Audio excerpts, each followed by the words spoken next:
Hello, and welcome to the Shifty Crab Podcast. I am your host, the PlayStation Hunter, Adam, and today I am joined by the best beard in the business, Mr. Vince Haley. How are you doing? I'm doing great, Adam. How are you? Jealous of your beard. Oh, of course. A lot to be jealous of here. A lot to be jealous beard of legends right there. I know, the bearded one. And obviously joining us as well is the pun master general himself, Mr. Terry Jeffs. Hello, it's good to be here, guys. How are you, Terry? I'm very good, very hyped up for this first podcast of ours. I know it's been a long time coming. Sure has. I'm excited. I think I've had too much sugar today. Too much sugar. I'm shaking in my seat. So I'm going to be fidgeting all over the place, I'm sure of it. So this is our podcast anyway. This is where we're going to shoot the shit and talk about all things from gaming to movies to life to beards, apparently. And we're just going to discuss them.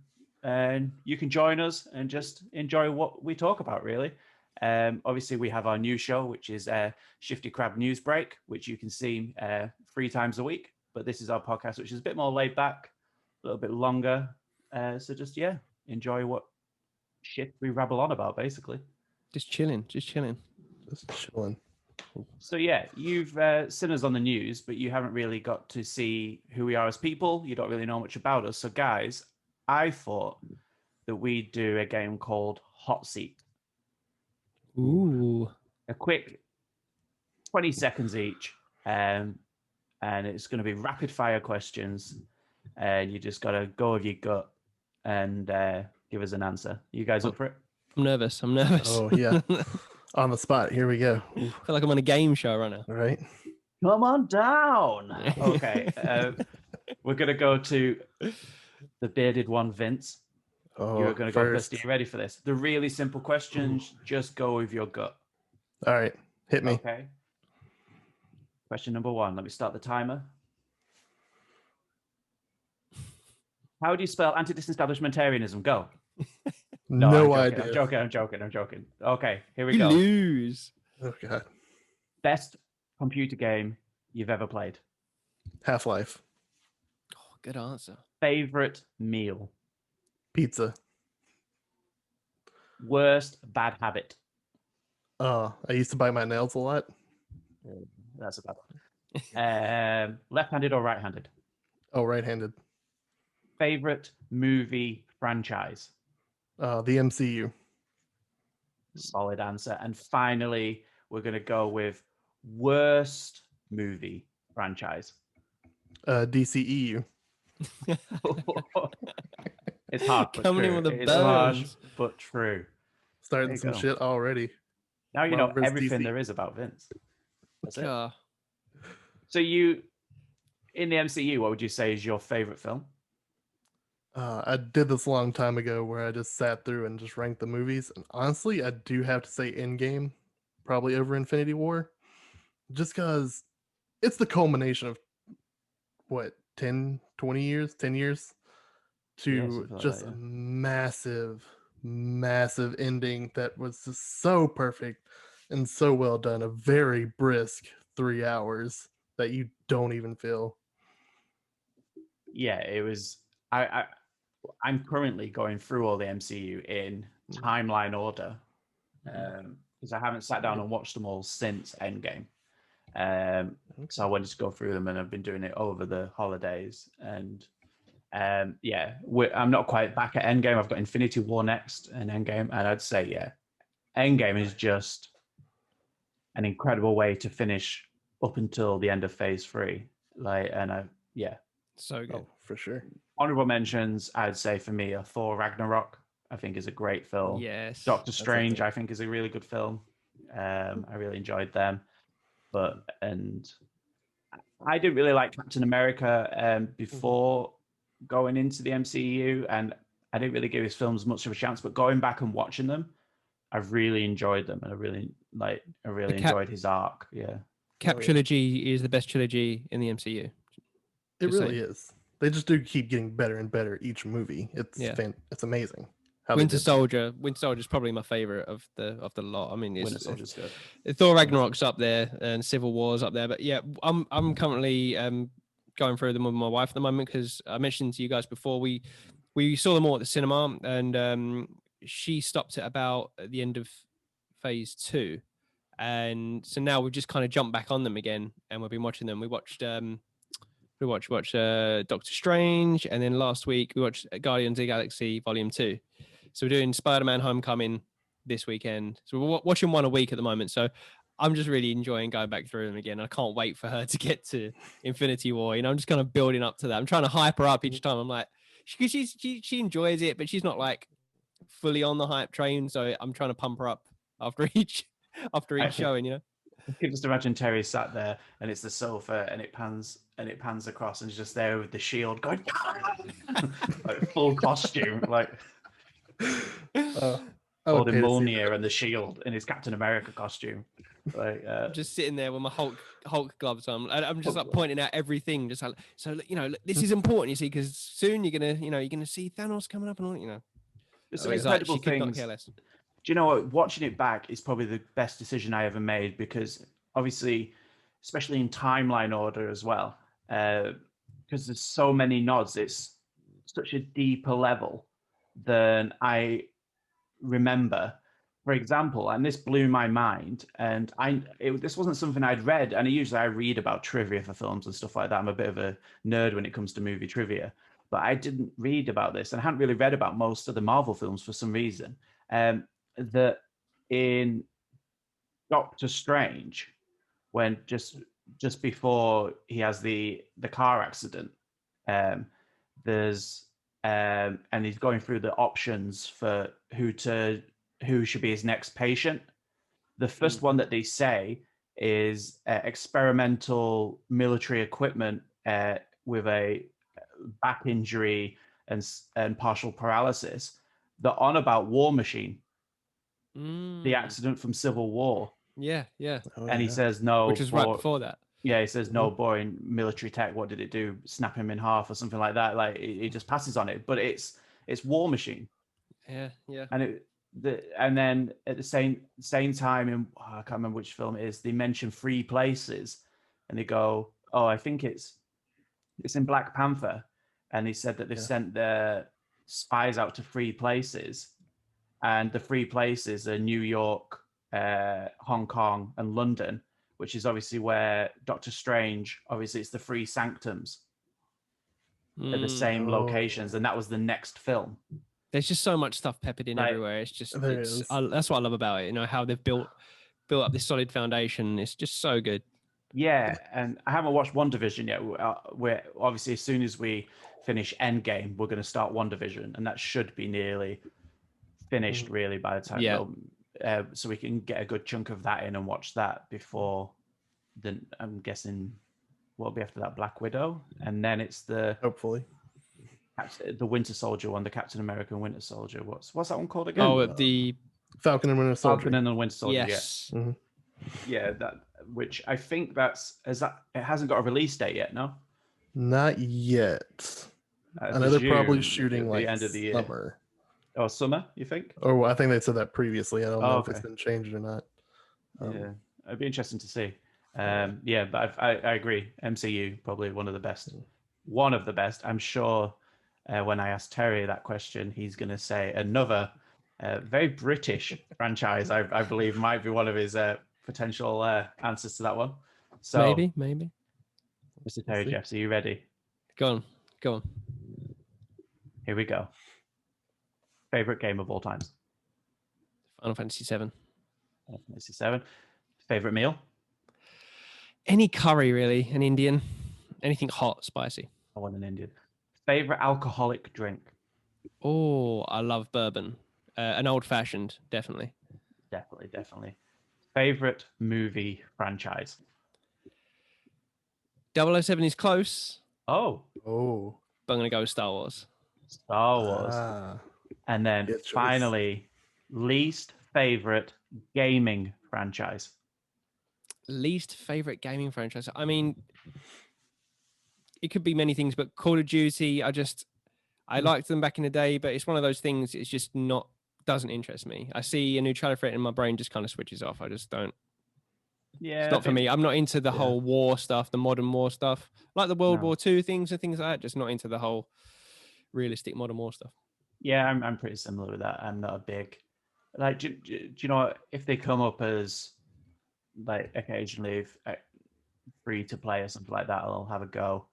But I'm really, it's not my sort of.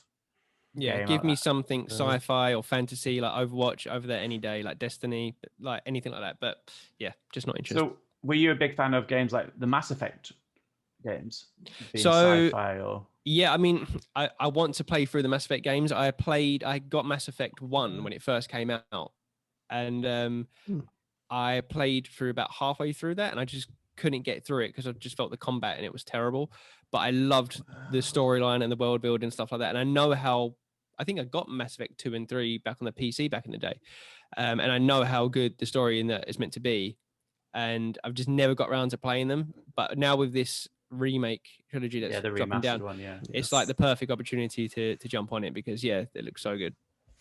Yeah, I think I'll replay them that way. Do you know what? I've tried to finish Andromeda, and I just can't. I keep trying, but the story just doesn't hold for me, and it was very obviously buggy at launch, and it has improved, but I'm in the same boat with Andromeda. I've started up maybe 2 or 3 times and just can't make it too far into those games.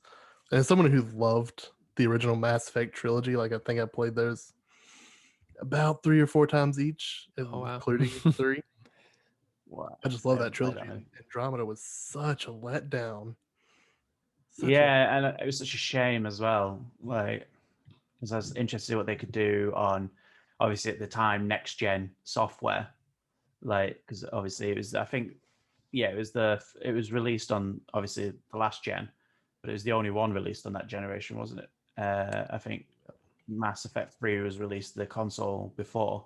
I believe. I would remember being so hyped for the first Mass Effect because this was BioWare coming straight off the back of KOTOR, and I remember being on my Xbox 360 and downloading the gameplay trailer from it was probably from E3, and obviously it's going to seem so primitive now, but when they showed like the dialogue choices and stuff like that, and I was just like blown away. I just kept rewatching it. I was just like, how are they doing this? Like, because obviously it was similar to what they did in KOTOR, but it was like much deeper cinematics, but branching off in different. I was just like, this is crazy. And now pretty much most games, that's just what they are now. But that was the first one to really, to push that. You get to the point now where even FIFA has branching storylines. Like, it's the norm, isn't it? I suppose that's an interesting question. What is a feature when we first saw it that blew our minds that now is just such a common entity? Like that is just it's expected. Like, what is one of those features that used to blow your mind? Because the dialogue trees is definitely one. Like with the branching stories. I always think of, because I was never a PC player, so one, because I never really had a decent enough computer to play games, and 2, because I'm terrible at mouse and like doing all of that. I'd rather have a controller. At the time, I know you can get controllers for the computers, but for me it was always in-depth, like creator characters, like especially like Fallout. They went quite in depth with theirs at times, in Skyrim to an extent. Like it was in depth, and now if it has like a standard creator character's a letdown. You're like, oh, is this all I get to do? Like, I used to spend hours creating characters, especially on games like WWE, creating wrestlers. I'd be there doing the intros, the tattoos, the hair, like putting logos on them. I'd be like, but now, it's standard. As far as like world exploration, I mean, like Elder Scrolls, for me, like Morrowind, first playing Morrowind, and then even more so with Oblivion. Like, just I'd never played a game like that before, which just opened up. I just felt, oh my god, it's overwhelming. Like, I can go anywhere, and it feels like that's the standard now for most games, and even GTA 3 to a certain extent. That playing that game and just being blown away that you could explore a whole city in 3D. It was just Definitely. way ahead of its time, which is just the standard now for everything. But yeah, that at the time I feel was just a huge like quantum leap in what games were. So that was one that comes to mind. Yeah, especially I remember on GTA 3 and Vice City. I believe Vice City had it as well, where the other islands were locked.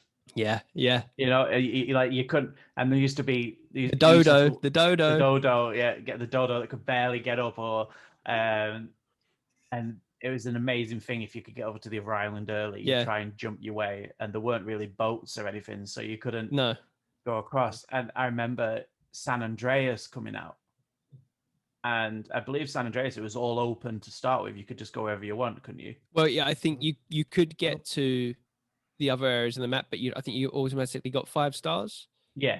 But Yeah, you could got swim. 5 stars. San Andreas was the first one where you could swim. So Yeah, it's like, oh my God, like this is and climbing up Mount Chiliad for the first time, and like in the original one. But that I think Oblivion was one that blew my mind because I hadn't experienced that on a console. I remember getting that for the 360 and that blowing my mind. But then GTA San Andreas on the PlayStation 2, that was when I was like, gaming just got real, like on what you can do. And you could put weight on, you could go to the gym, you could have a heart attack. Like there was so much that you could do. Like, yeah, that was eye-opening. That was a turning point definitely for games. What about you, Vince? Feature that blew my mind. That's a really hard call. I would guess I would go with the single button cover mechanics in Gears. Because before, I mean, when you look at Rainbow Six Vegas, to get in cover, you literally had to hold a button and keep it pressed while you were in cover. And at the time, I'd only mainly played first-person shooters, but that single button press to get into cover with Gears was a game changer. Suddenly, you weren't worrying too much about, having to hold down multiple buttons, straining your hand to make sure you were fine and didn't accidentally release the trigger and pop out of cover, which was annoying. But now, pretty much every third-person shooter game uses that mechanic, which... spoiler for an upcoming video I'm working on. That might be a subject in it. Gears felt so good. Like when I remember first playing that, I got it when it came out on the 360, and I was just like, yeah, it felt so new and so different and exciting. Like the way you could, even like when you do the kind of dash, like the running, and everything kind of like blurred, and as you were running, then you'd got behind a wall, and then like you kind of blind shooting over the top. It felt so good. And I remember like the first game that I played after that I felt really took that on board was Uncharted. I remember first playing Uncharted and thinking, yeah, it's like it plays like Gears, but more of a platformer brutal as well. Yeah, less brutal. But and I think it completely changed third person shooters going forward. Gears. Oh yeah, I remember the original Gears and playing. Like my best friend at the time, he brought it round to my house. And he used to stay at my house every weekend, and we'd just play games. And he'd got Gears, and he said, "You've got to try this." And I remember playing it, and the feel of the game was incredible. Like when you sprinted and you ducked down and you ran, and then you're behind the cover, and then like the controller vibrating is I don't know the name of the gun, but the gun with the chainsaw, and just that revving up, and it's just like that so never got old. Never got old. Slicing someone in half. Yeah. That was a good one. If you can tell, but I might be a huge Gears fan. You do have a lot of Gears just a little bit. There's a lot of Gears merch up there. For any audio listeners, there's just a plethora of Gears stuff behind Vince's head right now. I don't mean to alarm you though, Vince, but Agent 47 is behind you as well. So just keep an eye on him. I get a little neck snap. Oh, I hope not. But well, while we're talking about games, and we're talking about games that we used to play, what have we been playing this week? Or what have you guys been playing, Vince? Ooh, I've got a couple of really good ones. So this weekend, I was kind of chilling. Wanted to take a little break from Bloodborne. My wife was at a birthday dinner with a couple of her friends, so I was home alone and drinking. So I decided to play something chill, and that's when I found out that Donut County was on Xbox Game Pass. This game is such a chill game. Like, I don't even, how would you describe it? Like Katamari-esque? Yeah, it is very, very Katamari, yeah. Yeah, it's very zen too. So pretty much you just play as a little hole, and your objective is to basically drop everything in the level into that hole to progress. And as the more things you drop, the bigger the hole gets. So you can swallow bigger things and drop those down and get bigger. Kind of that cycle, but it's a lovely game. A lovely game. Great story. Well, great. Dialogue's really enjoyable. The characters are amazing. Free on Game Pass. Easy 1,000 gamer score too. Got that in about an hour and a half. Very short. I would do want to actually get around to it. It does look like a fun game to play. Like, who makes that? It's it was published by Annapurna Interactive, wasn't it? But yes, but it was an indie designer that designed. I forget the guy's game, name, but it's Let me search it because I want to give them credit for. But I also played this, Vince, about a month ago for the first time. Picked it up on the PlayStation, and it's so chill. It's just like, I was playing it with my son Harry, and he's 6, and he was loving it because it really is just like a simple game to play. Like, even my younger son George, he's 4, and he was just kind of moving it around, and because you start off with a tiny hole which can barely get like a brick that falls into it, but everything that you swallow, the hole gets bigger, and then eventually you're just dropping houses in there and stuff, and it's just there's something so satisfying about seeing everything go into this hole. And at the end of the level, when it's just all flat and clear, there's nothing there. It's such a sad. That's going to play with my OCD though. Like that moment would be nice, but until that, it's going to annoy the hell out of me. Like, trying to get it all. It was developed by Ben Esposito. That's it. Yeah. Who I'm pretty sure was on. He was on one of the Kind of Funny episodes when it first dropped, about a year or two when it came out. But really, really good game. That I really enjoyed that also. Very good game. And there's another thing I played over the weekend that really inspired me to write this video that I'm working on. And that was Gears 5 Hive Busters DLC. Oh, which tell us about it is probably the best story-based DLC they put out, honestly. I mean, they haven't put out too many. There was the deleted scene for Gears 2, and then ROM Shadow for Gears 3, which they were okay. But Hive Busters, if you want a technical showcase for the Series X, this game is it. Because the main setting is islands, which you don't really visit in many of the Gears games. And they are lush and green and beautiful for the game. I think I took maybe a couple screenshots just sitting there looking at the vast setting. It's so good. And it does a lot for the lore too, because one, you haven't seen the islands in the games, but it also digs into the mythology of the people that live on those islands, which again is something Gears hadn't delved into very much. I mean, you only focus on like one country, I guess, in Gears, and you basically see these islanders as some side characters, but to actually get like their mythology, where they live, how their buildings look and everything, and that was superb. Great addition to the franchise. Yeah, it's currently sitting at an 82 on Metascore as well, on Metacritic. So well deserved. Yeah, it's doing well. People are saying it's a return to sort of a return to the original trilogy in the sense of the feel of it. So would you agree with that? Yeah, I mean, it's definitely. I mean, I enjoyed Gears 5. It's probably my favorite in the series. Okay. Again, not too many spoilers. But the DLC just does it right. You're back down to, well, you have 3 players in the main campaign. You can also do 3-player co-op here. And in the main Gears 5 campaign, the 3rd player played as Jack, which is a little robot that can do certain things, special things. But in the DLC, it's an actual third player. And Oh, each okay. character has like an ultimate ability, kind of.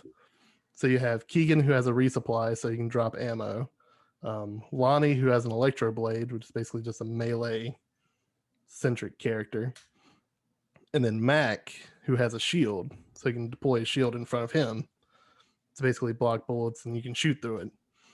So it's kind of varies it up a little bit while still kind of sticking to the way the main campaign functioned. Okay, sounds good. I need to. I haven't played Gears in years. I think it's one of those things that I have to sit and just go for it and work my way through them. I don't think I've played Gears since maybe Gears 2 was the last one I probably played. Wow. I haven't played it since the original one.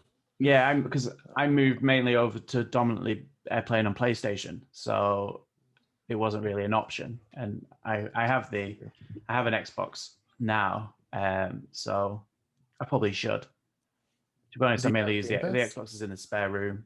If it and I sometimes jump on there and play some games on Games Pass and stuff like that. But yeah, I definitely will. You keep twisting my arm with these games, Vince. First it's Bloodborne, now it's Gears. I don't have time. This is what it's all about. I know, I don't have time. I've got to work through my own list. So let's see what Terry's going to add to the list as well. Terry, what have you been playing? So I've been pretty much on my PlayStation 5 since launch, really. I mean, and I know I've spoken to you guys briefly off air about the console and stuff, but I think I've spent enough time with it now to kind of give it my thoughts as a console, what I think of it so far, although it's still obviously very early days, but I'm loving my time with it. Honestly, it's I'm pretty much using it to play all my PlayStation 4 games, all my PlayStation 5 games. I have got them in different rooms at the moment, so sometimes I will go on my PlayStation 4, if I'm not on the main TV. But yeah, I just love it. Love the console. The DualSense is just such a game changer. I think that it's one of those things that I said to you before. Until you actually hold it in your hands, you can't really describe it. It does feel next gen, and just the way that the haptic feedback works, it's not gimmicky at all. Although it could be used gimmicky, but in games like Astrobot, which I'll get to soon, it just uses it to its absolute fullest, and it makes you think of what could be done this generation if developers really put their mind to it, outside of first party ones as well. But yeah, I mean the Astrobot, what a game. I was not expecting this. So Astrobot, if you guys don't know, is made by a developer called Team Asobi. Astrobot it's actually called Astro's Playroom. Sorry, always end up calling it Astrobot. Astro's Playroom, it comes baked into the PlayStation 5, so it's just there waiting for you to play it. And it is pretty much like a tech demo to show you what the DualSense can do. But it really is a fully fledged game, and it's just a great platforming game in its own right. So if you're into games like Spyro or Ratchet and Clank, Jak and Daxter, you're gonna be right at home here. It looks fantastic, like obviously in 4K, 60 frames per second, the whole thing showing off the tech of what the PlayStation 5 can do. But yeah, it's just a really fun platforming game. I've been playing it with my kids; they absolutely love it. They always want to jump on there and play because it's quite easy to pick up and play. But yeah, the DualSense itself, when you first play Astrobot, it does this kind of tech demo. It tells you to hold the controller, and then you feel the controller filling up with vibration, and you feel every single sense of it.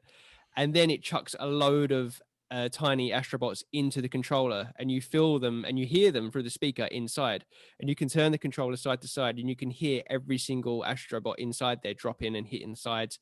It literally feels like you feel them moving around, similar to I think what the Switch done with the haptic feedback, but even more so. And yeah, there's obviously other things as well. Like you've got the speaker, you can hear stuff, you can blow into the speaker to like do stuff with the mic and stuff. But it is really unbelievable when you're running around on different terrain.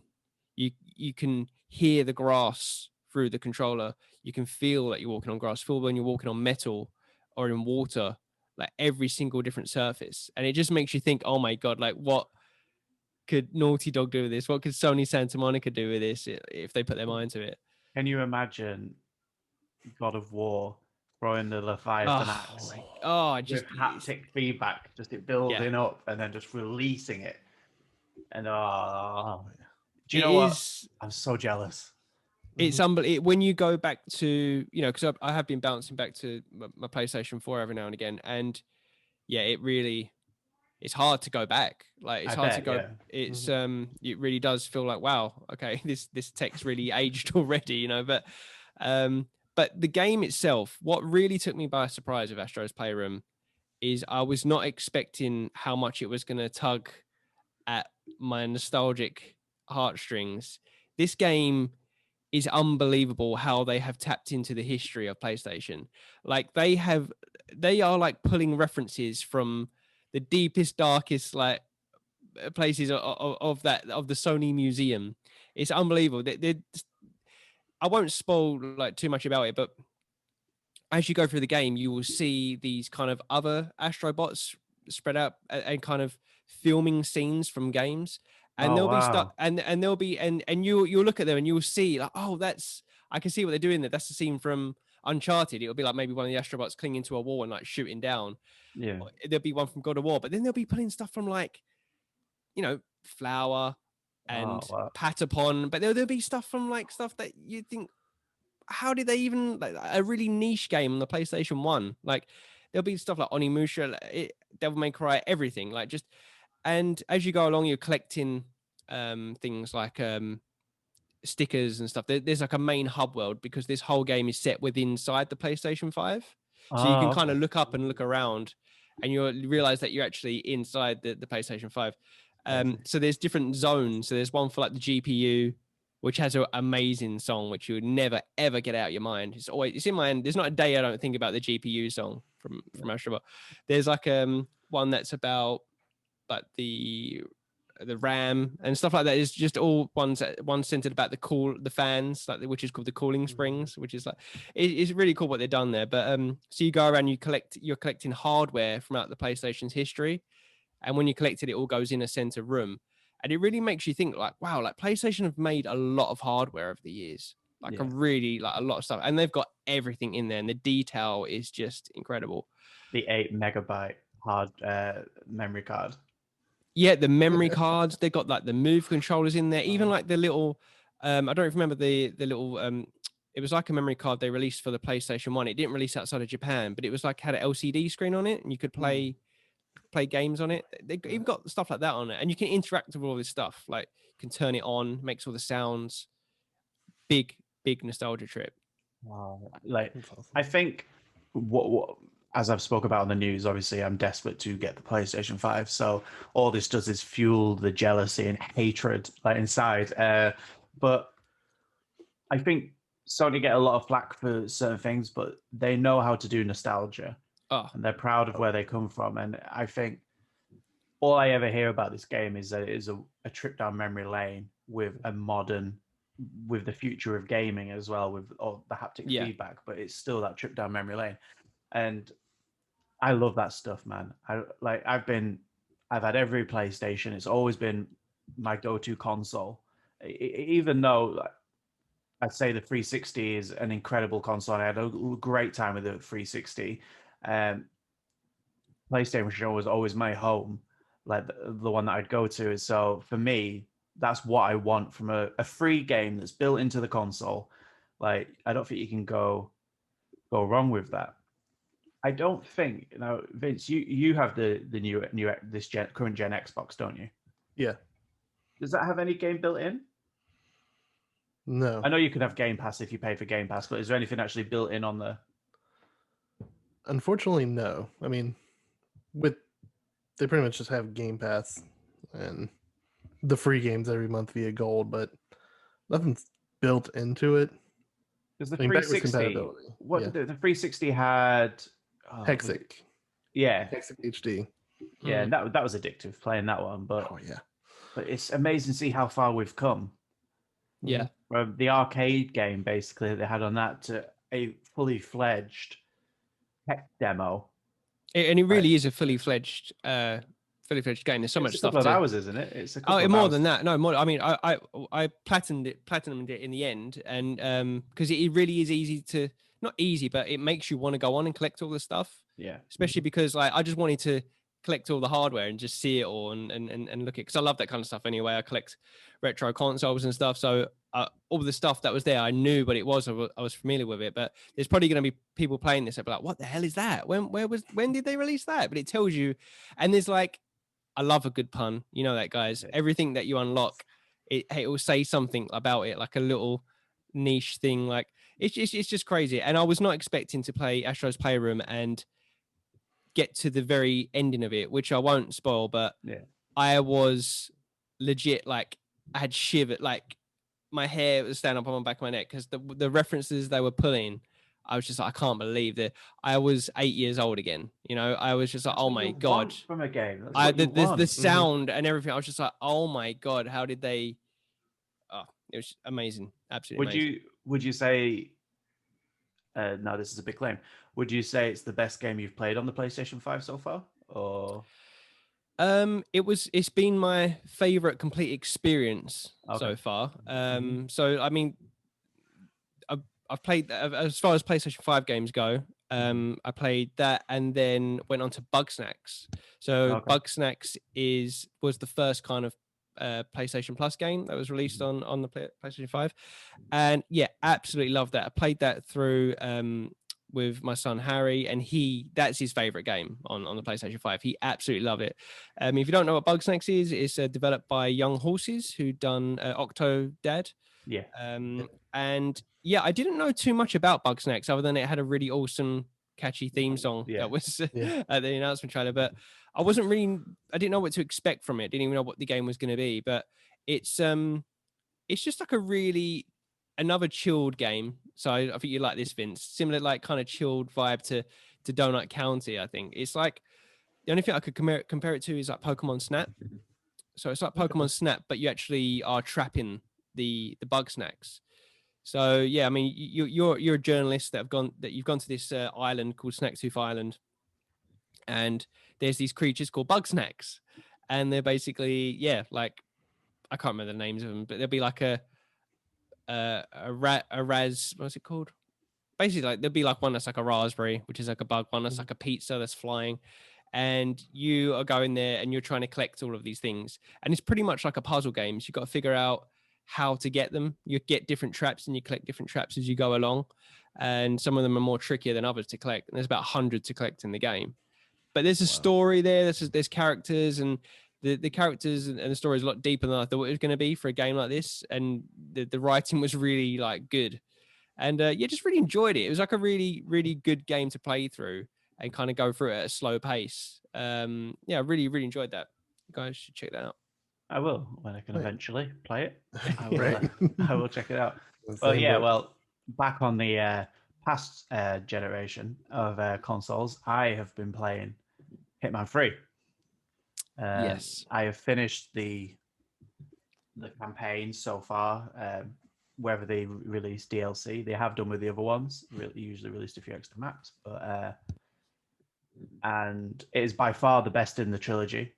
And I'll go as far as saying it's probably the best Hitman game I've ever played, and I've played them all. I love Hitman, and I know I spoke about it on the news, so I'm not going to go too in depth into it.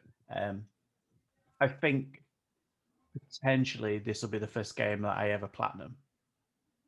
I'm not really a platinum guy. I don't like games where you have to slog too much. Like, I like to play a game and enjoy it. I don't want it to become a chore. And I think this game is not a chore. Like, I could happily play it again and again and again and just enjoy it. And I think Astro's Playroom will definitely be my next platinum, because that, like I said, the nostalgia, trip down memory lane, I'll definitely be all in for that. But yeah, the feel of this game, the sense of freedom you have, and it is like such a well-oiled machine that when you do something, you can sense everything changing. And one thing can happen, and your whole plan is gone, and you have to think on your feet and try and change it around and quickly contain something. And now, if like me, like, I'm going through trying to get everything on silent assassin, so I can only kill the targets, can only be accidental or hidden kills, can't kill anybody else. Then the game is really challenging. And I missed one silent assassin because I took a story mission on one of the levels, and it really kind of almost forces you into not getting silent assassin. So I need to go back and do that level. But there's so many options in every level on how to do it. Now I've played through once, and tomorrow I'm going to start again, and I don't think it'll feel like the same game because I've done it with the stories, which is what I'd recommend, is to follow the kind of, if you haven't played any of this trilogy of Hitman, as you're moving around the sandbox, basically you might hear a conversation and it'll pop up saying story level revealing. If you go listen to it, it might give you it'll give you like the start of a story where you can follow objectives within it to get to one of your targets. So on the previous game, for example, in the bank, there's a bank level, and you could hear somebody talking about how they were going to kind of divulge information to the press.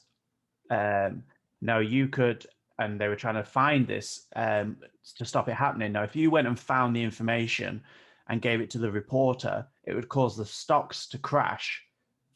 So everyone would move location, and the main person would come down and have like basically a fit, like screaming on their version of Wall Street. The stock would all crash, and you'd get them out of a room that was really difficult to get into. But you could also, on the same level, another story would come up, and it would be somebody who had been fired and had been terminated and had to go for a final meeting and basically be officially let go. If you got into their clothes and went up, you could be in the room alone with the target. But you don't know these things unless you're walking around and exploring. Yeah. And that was on the previous games. And what they've done on the new Hitman game is just blown that up. Like the levels are so much bigger, and there are so many options. Like it's overwhelming. And what they've done differently this time compared to the others is it isn't a case of, Hitman's always been a bit paint by numbers in the sense of you go in, you kill someone, or you collect something and kill someone. There's always a kill someone, and then you escape. You leave in a really cool way, like on a speedboat or a plane or whatever. On this one, and to keep it very loose so there's no spoilers whatsoever, is not all the levels are like that. Some things will happen in the levels that will totally change how the rest of the levels are going to go.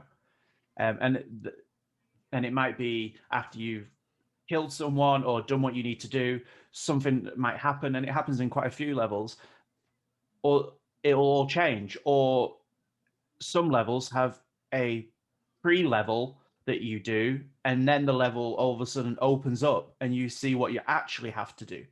And it's just the scope that they've gone with is incredible.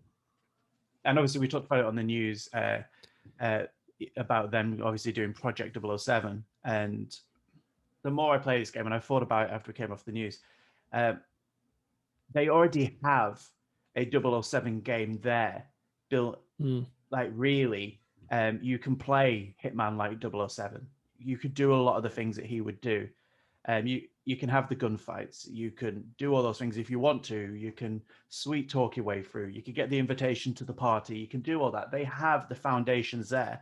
All they have to do is turn it up to 11, expand it, and put the theming around it, and obviously add new things to their repertoire. But oh my god, I'm having so much fun playing it.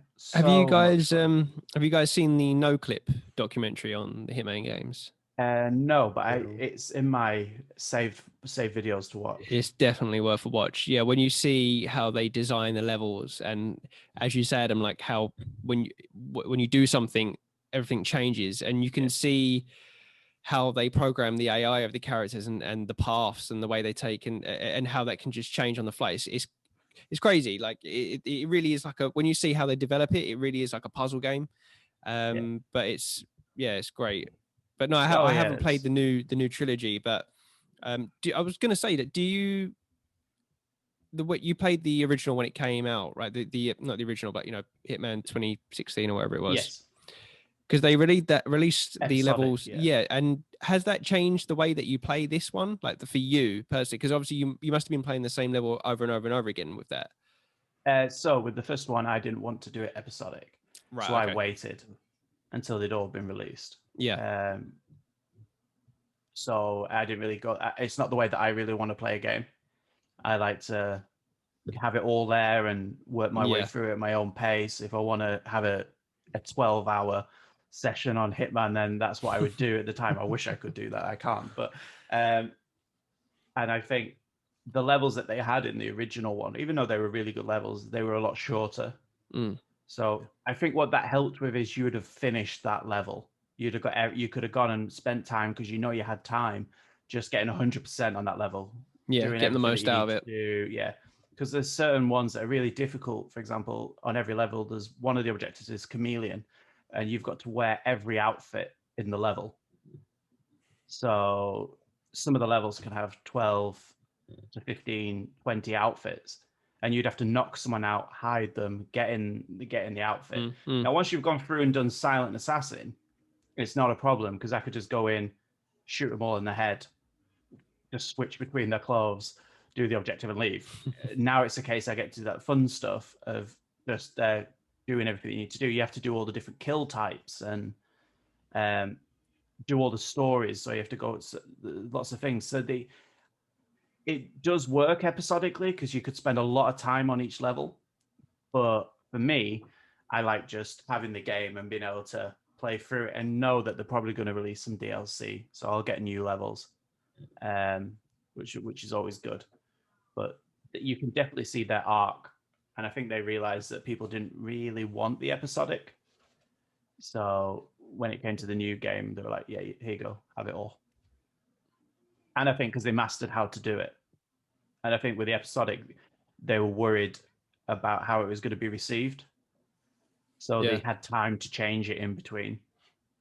But now they know what people like. They can just release it. And it is, it's been a lot of fun. Probably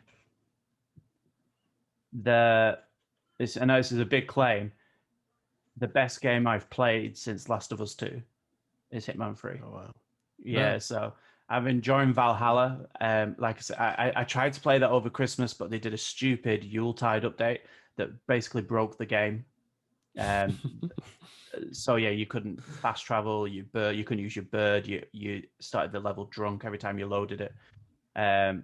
It was a mess. So I think they fixed that when they got rid of the Yuletide. They did another update, so I'll go back to that, and I was really enjoying that. But yeah, Hitman was such a good experience.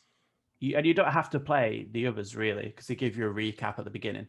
So if you wanted to go in with the best one, which is Hitman 3, you can absolutely go and do that and understand what's going on and just have a hell of a good time. So yeah, awesome. That's all I've been playing. There's not multiple games. It's just been Hitman. So yeah, like what I want, obviously with this podcast, what we're going to do is we're going to have a debate at the end of every podcast. We're going to tackle those big questions in gaming, and we're going to leave it up to you, the audience, to choose the winner of the debate. Basically, I think it's the fairest way. Otherwise, I'd pick myself every time, and I edit the video, so I would always win. So we're going to leave it up to you. We have all picked. Now, nobody knows each other's. I do know everyone's, but I picked last to be fair. So obviously, Terry and Vince don't know each other's pick for this. We are going to try and decide what the best gaming console of all times is. And there's a lot to choose from. And I think there'll be a few honorable mentions at the end. But I'm going to put the name into the wheel now and see who's going first. It is Terry. You're first. Now, I'm going to give you 3 minutes. Okay. It's a console. It's quite a lot to go through. You don't have to use all your time, but I'm going to start the timer. You've got 3 minutes to sell us on your console. First of all, before are you going to tell us what your console is? Or are you going to do a build up to it? I'll do a little build up to it, guys. Okay. So, Terry, your time starts now. Okay, I don't know what you guys are bringing to the table, but you might as well just forget it, right? Because there's nothing that you're going to bring that's going to compete with this. I've got it even right here next to me. This beauty, this absolute beauty of a monolith of a machine, the PlayStation 2. Now, come on, guys. This is the best-selling home console of all time. 155 million units sold, and for good reason. This PlayStation obviously just owned the market when they released the first console, taking out Nintendo, which had dominated the scene, and then the most long-awaited PlayStation 2 release. And it looked like something from the future with the LED lights and the way it looked. Absolutely fantastic. It's got a DVD player built into it. You kidding me? When this came out in 2000, DVD players were like £1,000, and then you had like a DVD player in your living room. But we were not playing DVDs on it only, were we, guys? We were playing games, and Jesus Christ, I could just go on all day about the games. GTA 3, GTA Vice City, San Andreas. They could have just released those and just dropped the mic there. Boom, done.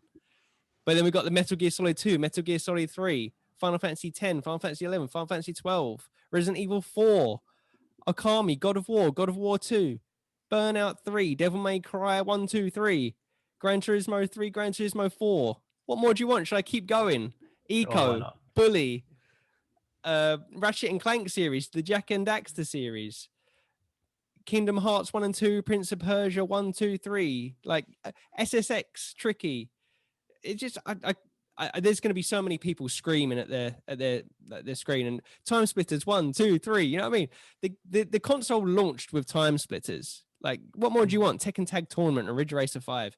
Like, I was there. I cannot match up anything to my excitement of when I went and picked up that PlayStation 2. I remember walking out that shop around a launch period with that in my bag. That the best console box I've ever seen, purple with just the PS2 logo on it. I felt like an absolute legend that day. It's just, yeah, I mean, obviously online play, I know it wasn't the best way to play online. The Xbox did that a little bit better, but the PS2 dominated the generation when that came out. It killed my beloved Sega and the Dreamcast. It wiped the floor with Xbox and the GameCube. Nothing could compete against it. Sorry, guys. It's PlayStation 2 all day long. 2 minutes, 35 seconds. Nailed Didn't it. need to use all of his time. Don't even need Vince, to. I'm just going to just leave this here, you know. Where do we start with this with him? Like, how do we rip this one apart? This? Easy. I know he mentioned a lot of games on there, a lot of dead games as well. When's the last time we got a Metal Gear Solid? When's the last time we got SSX? When's the last time we got a Burnout? A lot of dead games on that system. You disappoint me, Vince. You disappoint me. Yeah, it was. Yeah. You're right with so many things about it. Like, having the DVD player built in was incredible. Like, I even had this stupid remote that you definitely didn't need, but I had that remote, and I think I might be wrong. I'm sure you guys will correct me. It was the first console that you could choose which way you had it, if it was laid down or up on its side. Was it the first one that could do that out of the consoles? So yeah, you could have it standing up like that. Yeah. Or put it on its side. Like that. And the coolest thing, you got the little PlayStation Family logo, which actually turned, so whatever way you had it, the logo, you know what I mean? They thought of everything here, guys. It's just, Nice. it's a beauty to behold. Except for the controller. That thing was way too small. Too small of a controller. Too uncomfortable. At the time, though, at the time, really? Come on. Yeah. The DualShock on the PlayStation 1 was just the standard. You didn't need to improve greatness at that point. And they didn't with the PlayStation 3 either.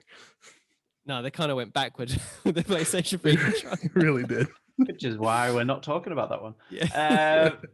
Yeah, it's such a good console, Terry. And like, I would say that I can't really argue with it. It's annoying.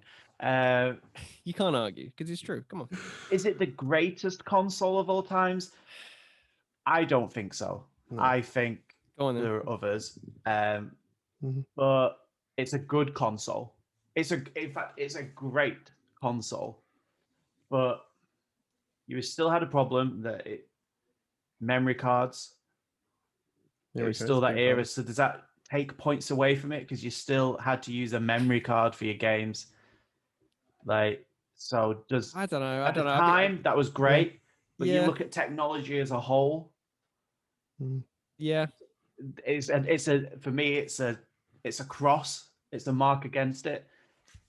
The controller was fine, but it wasn't revolutionary, and it wasn't going to be for a long time.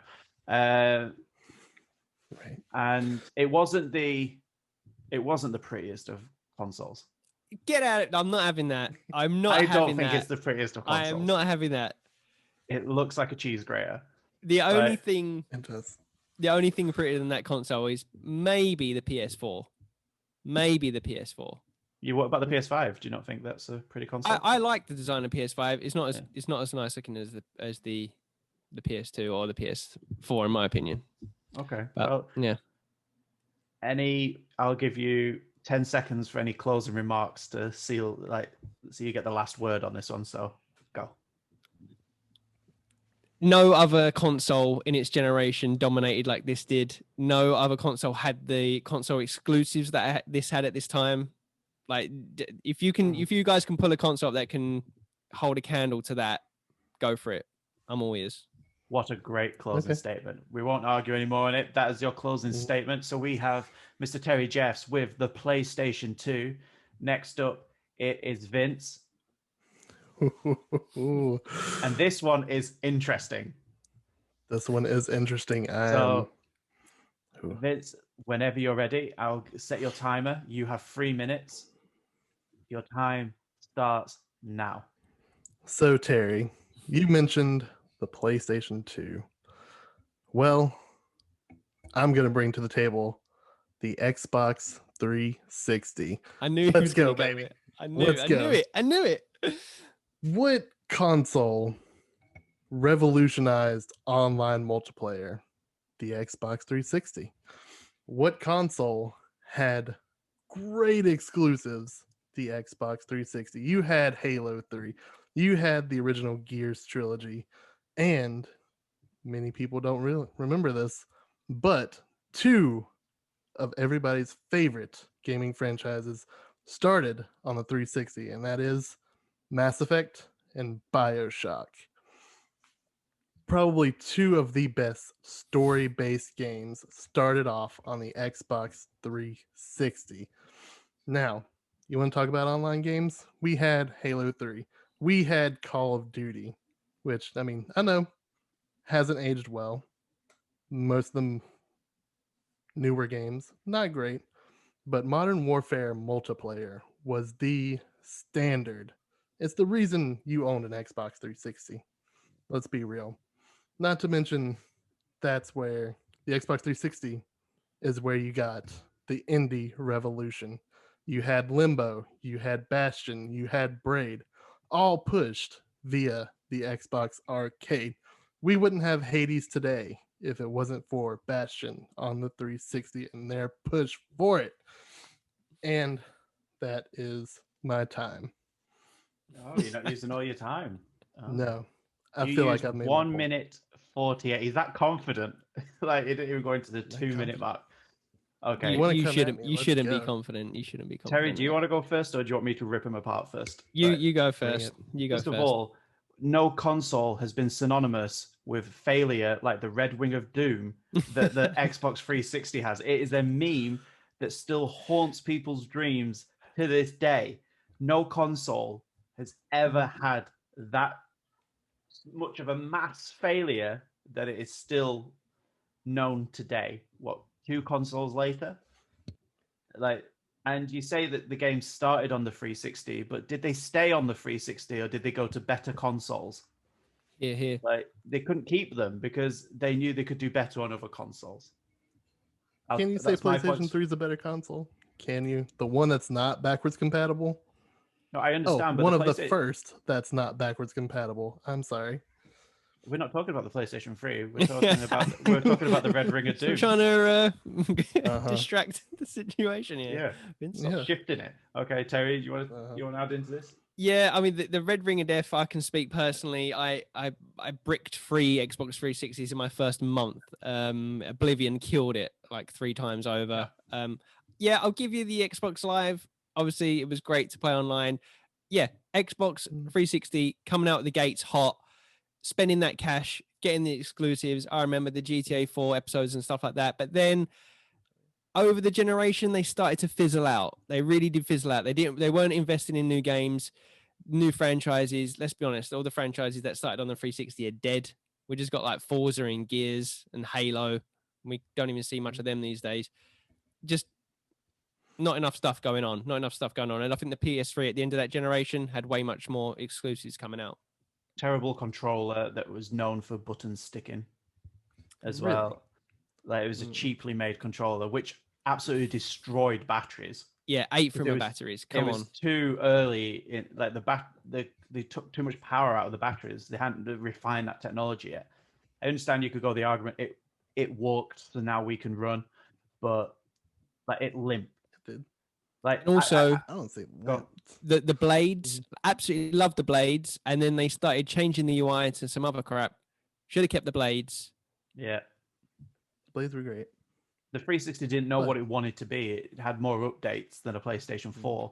Like, you know, it was just constantly updating its UI. It was a good interface, and don't get me wrong, there were some great games on the 360, and I liked that you could have your avatar and you could put clothes on them and stuff like that. That was all cool, and totally pointless, but cool. And then when your friends are offline, they just slept. You could see them just sleeping. All those things were nice little touches. When you got to play on it because you weren't buying a new one because you had the Red Ring of Death. I admit, I've never owned more consoles of one thing, but that was out of necessity, not out of choice. I'll give you BioShock. I mean, BioShock is one of my all-time favorite games, and that's where it started for me on the 360. And absolutely loved Halo 3 and Oblivion. Yeah, and Halo 3, fantastic. But yeah, for me personally, that generation for me started on Xbox 360, but ended on PS3 because they didn't invest enough throughout the generation. It came out hot out the gates, and then it just kind of slowly died out towards the end, I feel. I still think it's a very good console. I just don't think it's the greatest console. There's too many problems with it. But you get your closing statements, so hit us with it. 10 seconds. Closing statements. I mean, what is there really to say more about the Xbox 360? Other than, yeah, you had the base console that had the red ring, but the S model, come on now. That was a perfect system.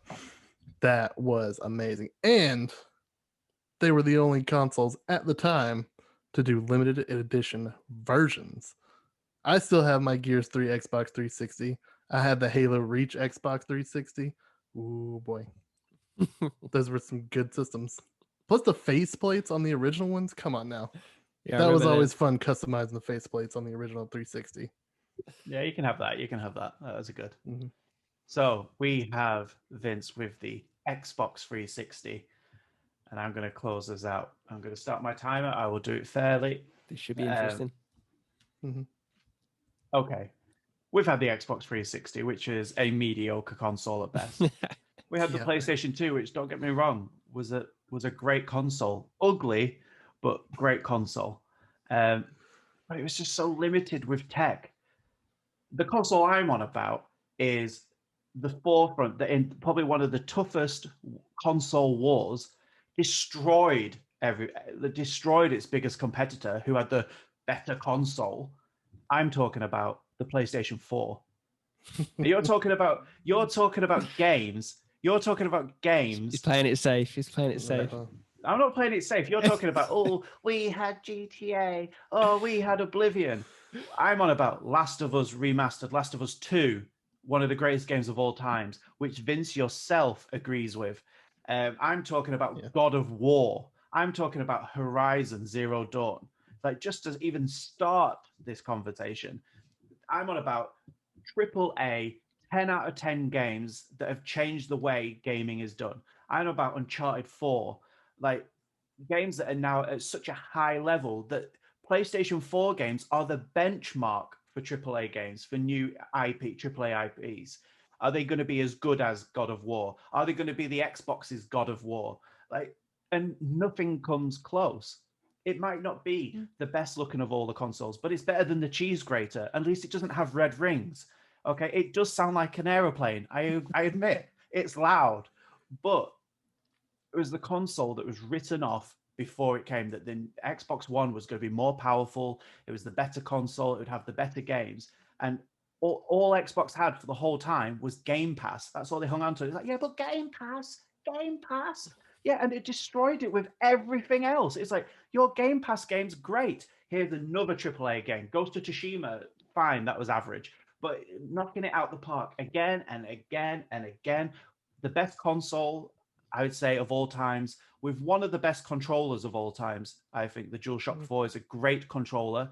I know people like the Xbox controller, but I prefer, and that is my opinion, that controller. I think it had one of the best interfaces, and I would say has on all consoles of all times the best gaming library. I'll stop my time at 2 minutes and 30 seconds. I will now take your stupid questions. Okay. You want to talk about draining batteries? How much money have you spent on PS4 controllers because the batteries barely hold up? I've had three country. Yeah, I've had to buy 3 controllers. Yeah. Of course, because the battery life on those controllers is absolute shit. You can't go 6 months without the battery going down to about an hour of gameplay. Come on now. But does the Xbox come with a built-in controller to start with, or does it come with its little Duracell batteries and you have to buy an extra part of it to? So don't talk to me about batteries. You have to buy batteries. I don't have to buy batteries. I have a rechargeable battery Come pack. on. I've had my sugar. I'm ready to swing. Bring it. What have you got? Listen. My trusty PS2 here. He may be looking a little bit tired. That's because we've had the PS4 trying to stand on its shoulders all this time, after the amazing foundation that this console built. The only reason, PlayStation 4 got some amazing exclusives on it. That's only because of the great relationships that started with Sony and Naughty Dog and Sony Santa Monica on this console. Those franchises that you're talking about God of War, they started on this console. You're talking about, The Last of Us. That's because what they did with, Jak and Daxter was on the PS1, but come on. No, sorry. No, Crash Bandicoot was on the PS1. Jak and Daxter PS2. This started you got great first party games on there, but the PS2 started what the third party exclusives should be. The GTA games, the Ratchet and Clank, these were not Sony owned games, but they were just coming out on this console. You couldn't play them anywhere else. Sure, you can play some amazing games on the PS4. You can't play anyone else, but you didn't have as many games that you can only play on that console as you could on the PS2. Okay. You can't even play PS2 games on the PS4. You can't even play PS3 games on the PS4. How many games do you have to rebuy That's not true. as a remaster?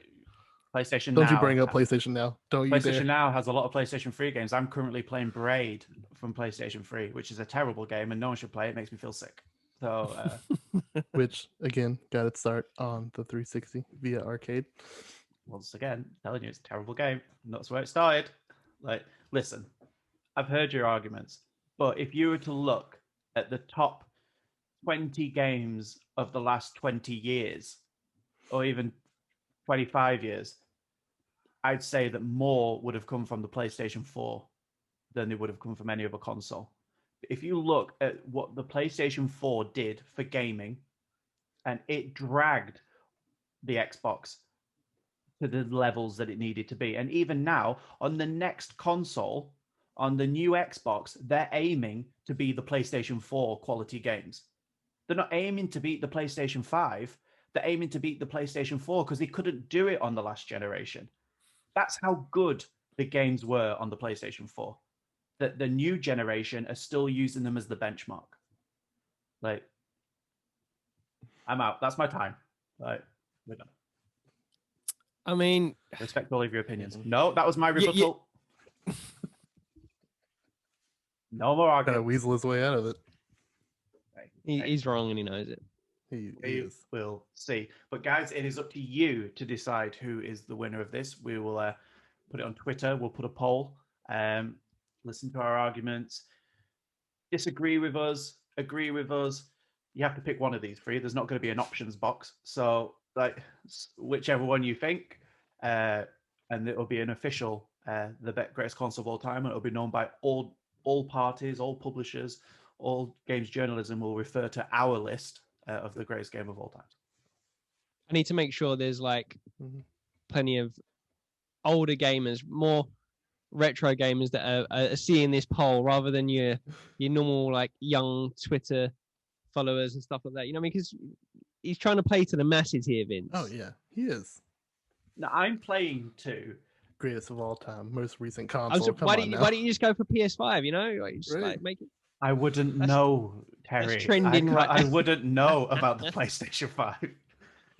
Like, I can't play it. But if I'm like, probably the 5 greatest games I've played would be Last of Us Part 2, God of War, GTA San Andreas, GTA 5, and probably Oblivion and Skyrim and all them. So on all of these consoles, there are games. And yeah, definitely a lot of games started on the PlayStation 2 and the Xbox 360, franchises that we love today. But we'll see what people say. Like, I will not shit on your suggestions anymore. I think everyone had valid suggestions and they're all well argued. You're both losers and I win, but we'll see. Yeah. Look, guys, I think that's it. I think Before we close out, I just want to know what were people's. Were you hovering around any other choices here? Like, were there any Terry, close? don't do this, man. Terry, Were there any don't do close this. seconds? Terry, don't do this, man. Don't do this. Adam, were you considering? I think there should be anything some honorable mentions that I think the Nintendo Wii would have been is an honorable mention for what it did for gaming, bringing that party gaming in. I don't think it was ever going to be the greatest console, but I think it needs a nod. The Switch as well would probably need to have a nod. And probably the original PlayStation. The PS1 was an incredible console, and the original Xbox. I think they all deserve a mention in their own right. I think we're not talking about who was maybe thinking of other things or whatever. We're not going down that route. Of course we're not. We are. These are our decisions, and these are what we wanted from the start. So please, we'll leave it up to the audience for you to decide. But guys, this is our very first podcast. It's done. That was fun. We should do this again. We'll do it next week. Okay. But this is going to be a weekly podcast. It will release someday. We'll get a schedule sorted out. This will be this is releasing tomorrow, but it might not be on this day next week. We're going to sort out our schedule. And yeah, if you have any topics you want us to discuss, let us know. We'll happily discuss. We will let you know what our debate topic is going to be before the podcast next week. We're going to do this for every podcast. It might not always be games. But yeah, thanks for listening to us, guys. And thank you guys for being here. Yeah. Thanks, guys. Always a pleasure. Looking forward to doing this again. Yeah. So, guys, if you enjoyed this, give us a like and a subscribe. And if you want to follow us on Twitter, you can see all of our Twitter handles around the screen. They'll be there. And until next time, goodbye. Bye. Stay shifty.